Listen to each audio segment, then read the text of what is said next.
എപ്പിസോഡിന്റെ opening സീനില് ഇപ്പൊ കുട്ടപ്പനാവട്ടെ ആ ഒരു ടെമ്പിള് കണ്ട് അങ്ങനെ തരിച്ചു നിൽക്കാണ്. ഈ ഒരു ടെമ്പിള് ഇതല്ലേ ഞാൻ സ്വപ്നത്തിൽ കണ്ട അതേ ടെമ്പിൾ എന്ന് പറഞ്ഞ് കുട്ടപ്പ സ്റ്റെപ്പ് കയറുമ്പോ സോറയാവട്ടെ ഇപ്പൊ കുട്ടപ്പനെ കാല് വെച്ച് വീഴ്ത്തി അവനെ നിലത്തിടും. അതിന് കുട്ടപ്പൻ ടെൻഷനായിട്ട് നിർത്തിനടാ നീ, സ്റ്റോപ്പ് ദ ഫക്ക്, നിനക്ക് എത്ര ധൈര്യം ഉണ്ടെങ്കിൽ നീ എന്നെ കാല് വെച്ച് വീഴ്ത്തും. കുട്ടപ്പൻ അവനെ ഇടിക്കാനായിട്ട് ഇപ്പൊ പാഞ്ഞെടുക്കുമ്പോ ഏമുട്ട മാസ്റ്റർ ആവട്ടെ കുട്ടപ്പനെ പിടിച്ചു വെക്കും. അതുപോലെ മൊട്ട മാസ്റ്റർ അവനെയും പിടിച്ചു വെക്കും. മൊട്ട മാസ്റ്റർ ടെൻഷനായിട്ട് ഇപ്പൊ ആളുടെ അസിസ്റ്റൻസിനോട് ചോദിക്കും, ശരിക്കും എന്താ സംഭവിച്ചത്, കല്ലറകളെല്ലാം തന്നെ ഇപ്പൊ സേഫ് അല്ലേ?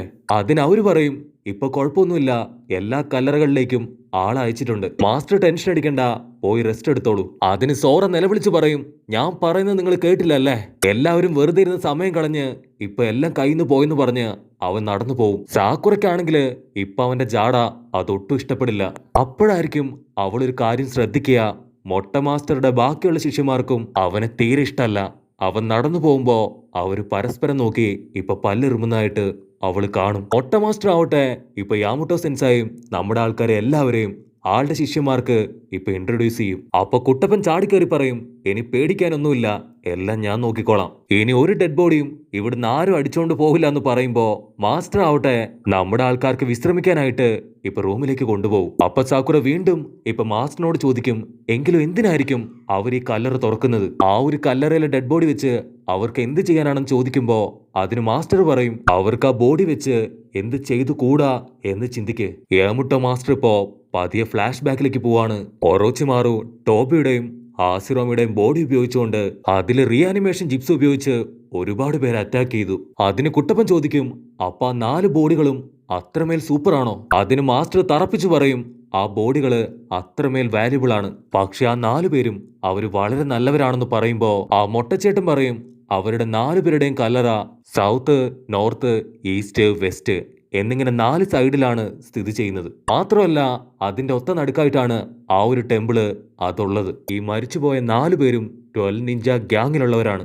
അത് കേട്ട് കുട്ടപ്പൻ, 12 നിഞ്ച ഗ്യാങ്ങോ, അതെന്താ?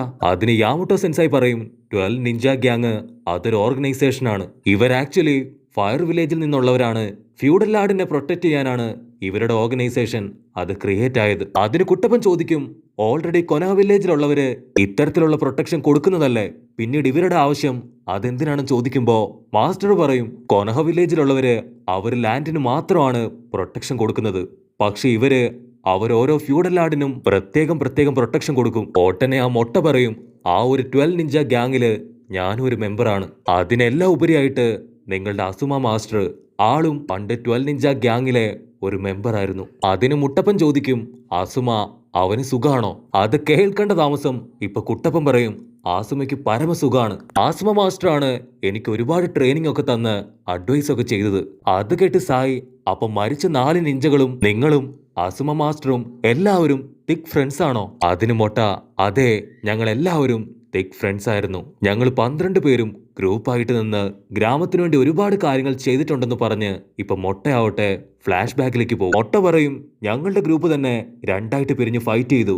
അത് കേട്ട് കുട്ടപ്പനാണെങ്കിൽ ഒന്നും മനസ്സിലാവില്ല. ഒട്ടച്ചേട്ടൻ പറയും, ഞാൻ ഫയർ കൺട്രിയെ സപ്പോർട്ട് ചെയ്യാനും സേവ് ചെയ്യാനാണ് ശ്രമിച്ചത്, പക്ഷെ എന്റെ കൂടെ ഉണ്ടായിരുന്നവർക്ക് അത് ഇഷ്ടപ്പെടാതെ അവര് ഗ്രൂപ്പിൽ നിന്ന് പുറത്തുപോയി. പതിയെ ആ ഒരു ഗ്രൂപ്പ് അതാകെ മാറാൻ തുടങ്ങി. 5 ഗ്രേറ്റ് നേഷന്റെ സമാധാനം അത് തല്ലിക്കെടുത്തി ഫയർ കൺട്രിയെ മാത്രമായിട്ട് ഉയർത്തിക്കൊണ്ടുവരാനും ഏകാധിപതിയാക്കാനും ഞങ്ങൾ ശ്രമിച്ചു. പക്ഷെ വളരെ വൈകിയാണ് ഞാൻ ആ കാര്യങ്ങളെല്ലാം തന്നെ കറക്റ്റായിട്ട് മനസ്സിലാക്കിയത്. അങ്ങനെ ഒരിക്കലും സംഭവിക്കാതിരിക്കാനാണ് ഞങ്ങൾ അവിടെ വെച്ച് ആ ഒരു ഓർഗനൈസേഷൻ അത് പിരിച്ചുവിട്ടത്. അങ്ങനെ ഞങ്ങൾ 2 ടീമായി ചേർന്ന് പരസ്പരം ഫൈറ്റ് ഇട്ടു. ഞാനും ആസുമയും ഞങ്ങൾ 2 പേരും ഒരു ടീമിലായിരുന്നു. ആ ഒരു ഏറ്റുമുട്ടലില് 4 പേര് മരണപ്പെട്ടു. അത് കേൾക്കുമ്പോ ഇപ്പൊ സാക്കുറയ്ക്കാണെങ്കില് ഒരുപാട് വിഷമാവും. അത് കേട്ട് സായി ഇപ്പൊ സാക്കുറയോട് ചോദിക്കും, ഇതുപോലെ തന്നെ നിങ്ങളുടെ 2 പേരുടെയും ബെസ്റ്റ് ഫ്രണ്ട് അല്ലേ സാസുക, അവൻ മരണപ്പെടുകയാണെങ്കിൽ ഒരുപക്ഷെ അവന്റെ ബോഡിയും ഇങ്ങനെ ആരെങ്കിലും ഉപയോഗിച്ചാല് നിങ്ങൾക്ക് എങ്ങനെ ഫീൽ ചെയ്യും? അത് കേട്ട് സാക്കുറയ്ക്കും കുട്ടപ്പനും ഇപ്പൊ ഒരുപാട് ദേഷ്യം വരും. അവർക്ക് 2 പേർക്കും സായി പിടിച്ച് തിന്നാനുള്ള കലിപ്പ് അത് കേറി വരും. ഇങ്ങനെ തന്നെ ആയിരിക്കില്ലേ അവർക്കും ഫീൽ ചെയ്യാന്ന് ഇപ്പൊ സായി ചോദിക്കുമ്പോ അതിന് കുട്ടപ്പനും സാക്കുറയും, അതെ, അവർക്കും ഇപ്പോ ഒരുപാട് വിഷമം ഉണ്ടാവും, അതുകൊണ്ട് ഒരിക്കലും അത് സംഭവിക്കാനായിട്ട് നമ്മൾ അനുവദിച്ചുകൂടാ എന്ത് വില കൊടുത്തും നമുക്കത് തടയണം. അപ്പൊ പുറത്തുനിന്ന് ഇപ്പൊ ശബ്ദം ഒരുപാട് കേട്ട് നമ്മുടെ ആൾക്കാരെല്ലാവരും ഇപ്പൊ പുറത്തേക്ക് പോകും. ഒട്ടച്ചേട്ടൻ പറയും, അത് ഞങ്ങളുടെ ശിഷ്യന്മാര് അവര് പ്രാക്ടീസ് ചെയ്യുന്നതാണ്, വേറെ കുഴപ്പമൊന്നുമില്ല. അവരുടെ വേറെ ലെവൽ പ്രാക്ടീസ് കണ്ട് ഇപ്പൊ നമ്മുടെ ആൾക്കാരെല്ലാവരും വണ്ടടിച്ച് നിൽക്കും. കുട്ടപ്പനാണെങ്കില് ആ സോറോയെ തന്നെ നോക്കി നിൽക്കാണ്. അവന്റെ പെർഫോമൻസ് അത് അടിപൊളിയായിരുന്നു. അപ്പൊ കുട്ടപ്പൻ ഒരു കാര്യം ശ്രദ്ധിക്കും, അവര് ഫൈറ്റ് കൂടുമ്പോ പരസ്പരം വേദനിക്കാതെ വെറുതെ ആക്ഷൻസ് മാത്രമാണ് കാണിച്ചുകൊണ്ടിരിക്കുന്നത്. അത് കണ്ട് കുട്ടപ്പൻ ചിരിച്ച് ഇപ്പൊ അവന്റെ അടുത്തേക്ക് ഓടി വരും. കുട്ടപ്പൻ അവനോട് പറയും, വേ കൊള്ളില്ല, നിന്റെ ഫൈറ്റ് അത് കാണാൻ ഒട്ടും രസമില്ല.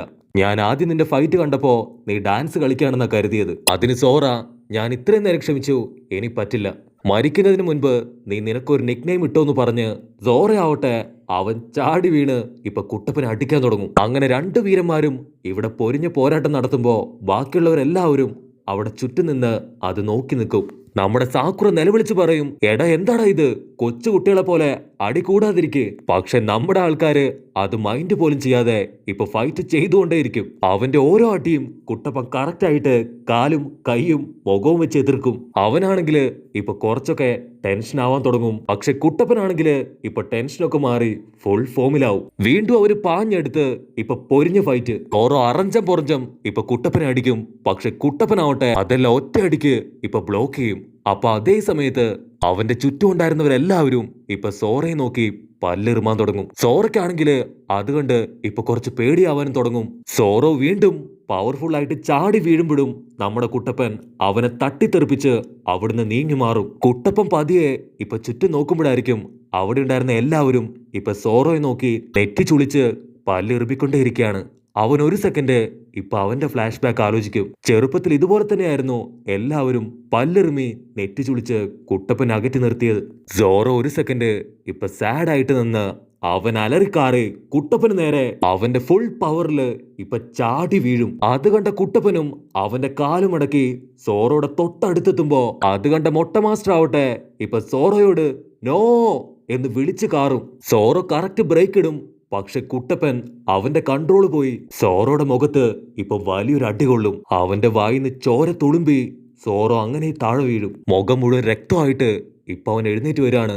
അവനൊന്നും മിണ്ടാതെ ഇപ്പൊ അവിടുന്ന് കടന്നു പോകും. ഇവിടെ കുട്ടപ്പന്റെ മുഖത്തും അടി കിട്ടിയതുകൊണ്ട് തന്നെ സായി ആവട്ടെ അവന്റെ മുഖത്ത് ഇപ്പൊ മരുന്ന് വെക്കാൻ തുടങ്ങും. പക്ഷെ കുട്ടപ്പന് അതൊട്ടും ഇഷ്ടാവാതെ അവന്റെ കൈ തട്ടി മാറ്റും. അതിന് സായി പറയും, ഞാൻ മരുന്ന് വെക്കാൻ വന്നതാണ്, അല്ലാണ്ട് വേറൊന്നും അല്ല. ഇവിടെ കുട്ടപ്പന് ഇപ്പൊ സോറോയുടെ എന്തോ ഒരു അറ്റാച്ച്മെന്റ് തോന്നി അവൻ സോറോയെ അന്വേഷിച്ച് കാട്ടിലൂടെ ഓടാൻ തുടങ്ങും. അതേസമയം ആ 4 കല്ലറയില് ഒരു കല്ലറ ആരോ തകർത്തിട്ടായിട്ട് മൊട്ട മാസ്റ്ററുടെ ശിഷ്യന്മാര് കാണും. അവരുടനെ ഇപ്പൊ അത് ചെക്ക് ചെയ്യും. അവർക്ക് മനസ്സിലാവും അതിന്റെ ഉള്ളിലുണ്ടായിരുന്ന ബോഡി അതാരോ മോഷ്ടിച്ചു. അപ്പൊ ദൂരത്തായിട്ട് വലിയൊരു കാറ്റടിക്കുന്നതായിട്ട് ഇപ്പൊ കുട്ടപ്പൻ കാണും. അപ്പൊ അതേ സമയത്ത് ലോങ് ഷോട്ടില് സിംഹം പോലെ എന്തോ ഒരു സാധനം ഓടുന്നതായിട്ട് കുട്ടപ്പൻ കാണും. അതെന്താണെന്ന് പറഞ്ഞ് കുട്ടപ്പൻ ശ്രദ്ധിക്കുമ്പോഴായിരിക്കും അതിന്റെ പുറകിൽ മറ്റാരുമല്ല, സാക്ഷാൽ സോറോ ആണ്. അവന്റെ പവർ ഉപയോഗിച്ച് അവന്റെ ചക്ര പവർ എടുത്ത് ഇപ്പൊ ചുറ്റുമുള്ള എല്ലാം തന്നെ അടിച്ചു തെറിപ്പിച്ചുകൊണ്ടിരിക്കുകയാണ്. അവന്റെ അടിയുടെ പവർ കണ്ട് ഇപ്പൊ കുട്ടപ്പൻ പറയും, നിന്റെ ജിപ്സു അത് വേറെ ലെവലാണ്. ഈ ഒരു എലമെന്റ് ഓഫ് ചക്ര അതെങ്ങനെയാ ചെയ്യാന്ന് എനിക്കൂടെ പറഞ്ഞു തരോ? അത് കേട്ട് കലിപ്പ് കയറി അവൻ കുട്ടപ്പനെ തുറച്ചു നോക്കുമ്പോ കുട്ടപ്പനാവട്ടെ അവൻ ഇളിച്ചു കാണിച്ചിട്ട് പറയും, നീ എനിക്ക് എന്തോ ഒരു നിക് നെയിം ഇടാന്ന് പറഞ്ഞില്ലേ, അതെന്ത് നിക് നെയിം ആണെന്ന് ചോദിക്കുമ്പോ അവനാവട്ടെ ഇപ്പൊ കൈ ചുരുട്ടി ഒരൊറ്റ ഇടി വെച്ചു കൊടുക്കും. പക്ഷെ കുട്ടപ്പൻ അവനെ വെട്ടിത്തിരിപ്പിച്ച് അവന്റെ കൈ പിടിച്ച് മടക്കി അങ്ങനെ ലോക്ക് ചെയ്ത് പിടിക്കും. കുട്ടപ്പൻ അവനോട് പറയും, ചെറുപ്പത്തില് എന്നെ ആൾക്കാർ എങ്ങനെയാണോ കണ്ടത് അതുപോലെയാണ് എല്ലാവരും നിന്നെ കാണുന്നത്. അതിനാവും പറയും, എനിക്കറിയാൻ പാടില്ല, എന്നെ ആരെങ്ങനെ കണ്ടാലും എനിക്ക് കുഴപ്പമില്ല, ഞാൻ അന്നും ഇന്നും എന്നും ഒറ്റയ്ക്കാണ്. അവൻ പറയും, എന്റെ പവർ അതാർക്കും ഇഷ്ടമല്ല, പക്ഷെ എന്റെ അച്ഛന്റെ മരണത്തിന് കാരണമായ ഒരാളെ പോലും ഞാൻ വെറുതെ വിടില്ല. അപ്പൊ അതേ സമയത്ത് ലോങ് ഷോട്ടിന്ന് ഒരു പക്ഷി അത് പറന്നു വരുമ്പോ സോറ പറയും, നമുക്ക് എത്രയും പെട്ടെന്ന് പോകണം, എന്തോ ഒരു ഇൻഫർമേഷൻ ഇപ്പൊ വില്ലേജിലേക്ക് വന്നിട്ടുണ്ട്. അവര് വില്ലേജിലേക്ക് തിരിച്ചെത്തുമ്പോ ഇപ്പൊ കബൂട്ടോ പറയും, ഇപ്പൊ ഏതോ ഒരു കല്ലറയിൽ നിന്ന് ബോഡി മോഷണം പോയിട്ടുണ്ട്. യാമുട്ടോ സെൻസായി പറയും, എന്ത് വില കൊടുത്തും അവരെ ഞാൻ തടയും. കല്ലറയിലെ ബോഡി അത് ഞാൻ വീണ്ടെടുക്കുന്നു പറയുമ്പോ കട്ട് ചെയ്താ ഇവിടെ ആ ഒരു വില്ലന്മാരാവട്ടെ ഇപ്പൊ കല്ലറയും തൂക്കിയെടുത്ത് ഹായായിട്ട് പറന്നു പോയിക്കൊണ്ടിരിക്കുകയാണ്. കട്ട് ചെയ്താ ഇവിടെ നമ്മുടെ ആൾക്കാര് അവരെ കണ്ടെത്താനായിട്ട് ഓടുന്നതോട് കൂടെ ഈ ഒരു എപ്പിസോഡും